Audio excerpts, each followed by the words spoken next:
நண்பர்களே, உங்கள் ஆண்ட்ராய்ட் ஃபோனில் கூகுளோட க்ரோம் ப்ரௌசரை நீங்கள் பயன்படுத்துகிறீங்களா? அப்போ அதில் ஒரு அருமையான செட்டிங்கை நான் உங்களுக்கு தெரியப்படுத்த போகிறேன். ஸோ அந்த செட்டிங் உங்களுக்கு தெரிஞ்ச செட்டிங் தான், பட் அதுக்குள்ளே ஒரு முக்கியமான ஒரு செட்டிங் இருக்குது. அதை நீங்கள் கண்டிப்பாக தெரிஞ்சுக்கிடணும், கண்டிப்பாக அது ஆன் பண்ணிக்கிடணும். ஸோ அதைத்தான் நான் இந்த வீடியோவில் காட்ட போகிறேன். வழக்கம் போல் வீடியோக்கு லைக் கொடுத்துக்கோங்க, தொடர்ச்சியாக நம்முடைய சேனலை சப்போர்ட் பண்ணுங்கள். இப்போ என்ன பண்ணலாம், வாங்க வீடியோக்குள்ளே போகலாம்.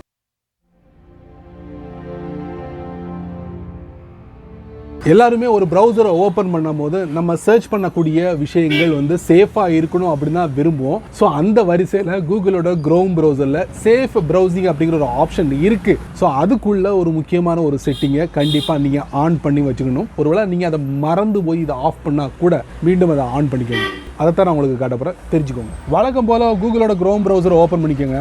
டாப் ரைட்டில் 3 டாட், அப்புறம் செட்டிங்ஸ்குள்ளே போங்க. அதுக்கப்புறம் ப்ரைவசி அண்ட் செக்யூரிட்டிக்குள்ளே போங்க. அப்புறம் சேஃப் ப்ரௌசிங் இருக்கும், அதுக்குள்ளே போங்க.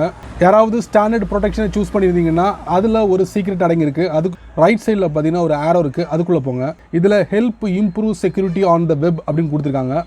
அதாவது நீங்கள் விசிட் பண்ணக்கூடிய ஒவ்வொரு வெப் பேஜும் பாதுகாப்பான முறையில் இருக்கா அப்படிங்கிறத இந்த செட்டிங் வந்து உங்களுக்கு ஹெல்ப் பண்ணிக்கிட்டே இருக்கும். அதாவது அந்த வெப் பேஜை வந்து கூகுளுக்கு அனுப்பி அதில் ஏதாவது த்ரெட்ஸ் இருக்கா அப்படிங்கிறத ஃபைண்ட் அவுட் பண்ணும். ஸோ அதுக்காக கண்டிப்பாக இதை வந்து நீங்கள் ஆன் பண்ணிக்கோங்க. இன்னொன்று, warn you if passwords R exposed in the data breach. So இதை மஸ்ட்டாக வந்து நீங்கள் ஆன் பண்ணி வச்சுக்கணும். ஸோ இந்த ரெண்டு விஷயங்களையும் மறக்காதீங்க நண்பர்களே. ஸ்டாண்டர்ட் ப்ரொடெக்ஷனை நீங்கள் சூஸ் பண்ணியிருந்தீங்கன்னா இந்த ரெண்டு செட்டிங்கை நீங்கள் ஆன் பண்ணிக்கோங்க. சரி, வீடியோவை பார்த்தீங்களா, என்ஜாய் பண்ணீங்களா, பயனுள்ள இருந்துச்சா? ஸோ இதை பற்றி மறக்காம கமெண்ட்ஸில் பின் பண்ணுங்க. அதே மாதிரி பயனுள்ள வீடியோவாக இருந்தால் 4 பேருக்கு ஷேர் பண்ணுங்க, அவங்களும் இதோட பலனை அனுபவிக்கணும். நீங்கள் நம்ம சேனலுக்கு புதுசாக இருந்தீங்கன்னா வழக்கம் போல கீழே சப்ஸ்கிரைப் பட்டன், பெல் ஐக்கான், பிடிச்சா லைக் பண்ணுங்க, பிடிக்கலன்னா அன்லைக் பண்ணுங்க.